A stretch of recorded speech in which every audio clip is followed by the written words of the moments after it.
বলছি ওনাকে হাততালির মাঝখানে আপনারা কিন্তু স্বাগত জানান প্লিজ প্রত্যেকে একবার। ওনার মতো ডেডিকেশন যদি আপনাদের মধ্যে এসে যায় তো যে কোনো কিছু আপনারা জয় করতে পারবেন। তো welcome Mrs Ruby Pal on stage. Madam welcome. ঘরে ঘরে আপনাদের মতো আপনার মতো লিডার থাকুক, ঘরে ঘরে আপনার মতো লিডার থাকুক ম্যাডাম। জোরে হাততালি, জোরে জোরে। আমি বলেছি যতটা হাততালি আপনি দেবেন ঠিক তার 3 গুণ আপনার জন্য অপেক্ষা করছে।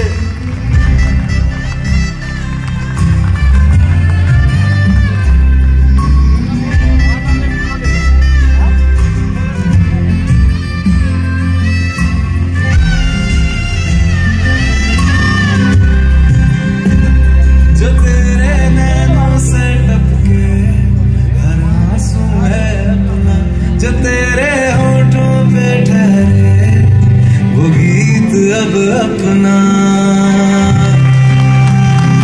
जो सीना तान के तू चल दे उठता है सर अपना, जा जी ले अपनी जिंदड़ी सर पर हाथ है अपना, तेरा जो भी है सपना अब जिम्मा है अपना, सपने सच करने की तेरी बारी।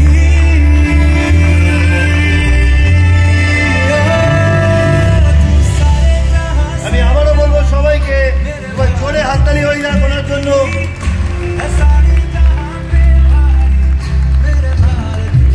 He is an idol of our Modi care.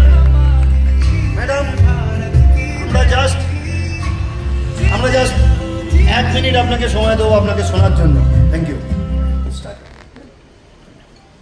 Good Modicare, Modi morning. আজ থেকে 6 বছর আগে মোদি কেয়ারে প্রথম আমার পদার্পণ হয়। তার আগে সত্যি কোনোদিন ভাবতেও পারিনি যে আমি কোনোদিন মিলিনিয়ার হতে পারি, বা কোনো স্বপ্নও ছিল না এরকম, যে ভাবনারও বাইরে। তো আমরা সাধারণ মধ্যবিত্ত ঘরের থেকে বিলং করি, আমাদের ভাবনা হতেই পারে না যে আমি 1 লক্ষ টাকা ইনকাম করতে পারি। আজকে সত্যি ভগবানের কাছে ধন্যবাদ জানাই যে আমার অ্যাপ্লাই মিস্টার ভোলানাথ কুণ্ডু এবং জয়ন্তী কুণ্ডু ম্যাডামকে আমার বাড়িতে পাঠিয়েছিলেন যে মোদি কেয়ারে আসার জন্য। মোদি কেয়ার না হলে জীবনটা যে মানুষের এত সুন্দর হতে পারে সেটা আমি কোনোদিন ভাবতেও পারিনি।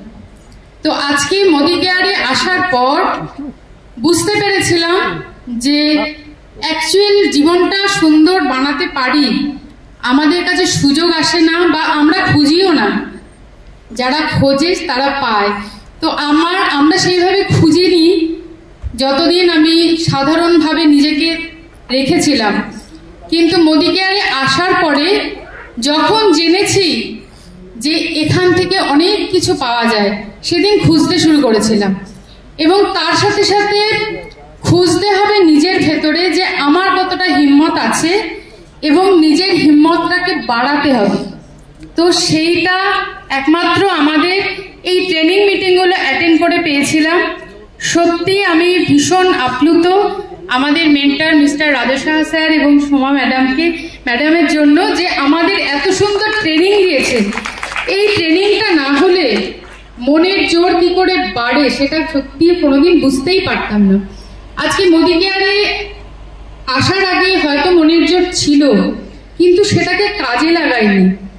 এখানে আসার পর ট্রেনিং থাকতে থাকতে কোনো এক সময় অনেকখানি মনে হয় হিম্মত হয়ে গেছিল। তার মধ্যে ভগবান বলল যে হিম্মত বেড়েছে, ঠিক আছে দেখি আরেকটু বাড়াই। তো সেটা ভাবতে ভাবতে 1 বছর মাত্র মোদি কেয়ারের বয়স আমার তখন আমি ক্যান্সার আক্রান্ত হই। আর এই মাসটাতেই আমার সেই দুর্ঘটনাটা ঘটে। আজকে 5 বছর অতিক্রান্ত। সেই জন্য এই আগস্ট মাসটাও আমার কাছে খুব গুরুত্বপূর্ণ। তো এই মাসটাতেই আমি প্রথম বুঝতে পারি যে আমার ভেতরে কেউ দানা বাজছে, এবং সেখানে ভয় পাইনি, কিন্তু কোথাও ভেবেছিলাম যে যেদিন জীবনটাকে একটু একটু করে বুঝতে শিখেছি সেই জায়গাটা থেকে আজকেই এটা হতে হলো।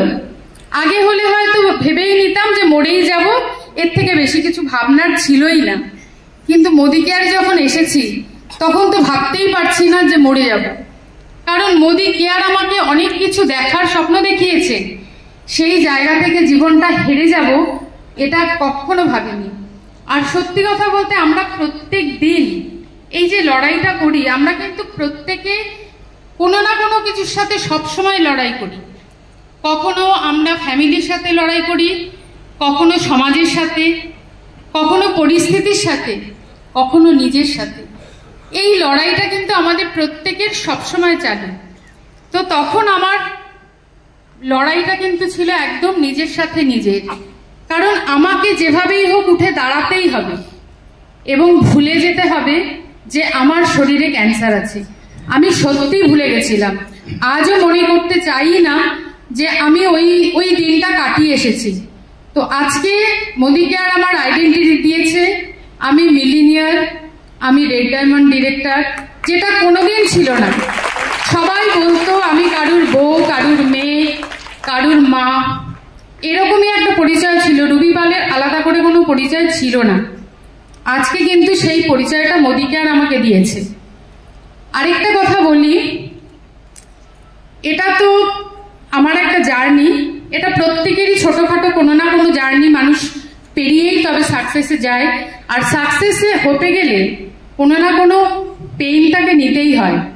তো একটা ছোট্ট কথা বলি যে আমরা বাইরে পশু পাখি অনেক কিছু দেখি, তার মধ্যে আমাদের সব থেকে আশেপাশে আমরা কাক দেখতে পাই, তাই না? কিন্তু ঈগল দেখতে পাই? ঈগল দেখতে পাই না। তো এই ঈগল কিন্তু কাকের থেকে অনেক শক্তিশালী। আর কাক একমাত্র যে ওই ঈগলের সাথে যুদ্ধ করার জন্য যায়। কিভাবে যায়? প্রথম ঈগলের পিঠে উঠে ঈগলকে ঠোকরাতে থাকে। তো এই জায়গা থেকে দাঁড়িয়ে ঈগল কিন্তু ওই কাকের জন্য তার কোনো শক্তি নষ্ট করে না, কিচ্ছু বলে না, কোনো প্রতিবাদ করে না, কিচ্ছু করে না। ঈগল কি করে? কাককে নিয়ে সোজা ওপর দিকে উঠতে থাকে।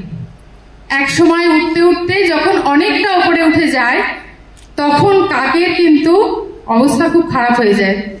তখন কাক পারে না ওই রকম উচ্চতায় নিজেকে টিকিয়ে রাখতে, তার ফলে পড়ে যায়। তো আপনাদের কাছে এটাই বলছি, কাক কিন্তু আমাদের চারদিকে ঘুরে বেড়ায়, তারা কিন্তু ঠোকরাবে, আপনাকে নিচে নামানোর চেষ্টা করবে, আপনাকে হারিয়ে দেওয়ার চেষ্টা করবে। তাদের সাথে কথা বলে, তাদের সাথে লড়াই করে নিজের শক্তি একটুও নষ্ট করবেন না, নিজেকে অনেক উচ্চতায় নিয়ে যান। দেখবেন ওই রকম কাকরা সাফোকেশন শুরু হয়ে গেছে তাদের, আপনি বুঝতে পারবেন সেটা। সুতরাং নিজেকে এমন উচ্চতায় নিয়ে যান যে আপনার সাকসেসে ওরকম কাকড়া যাতে মরে যায়। Thank you very much. আমাদের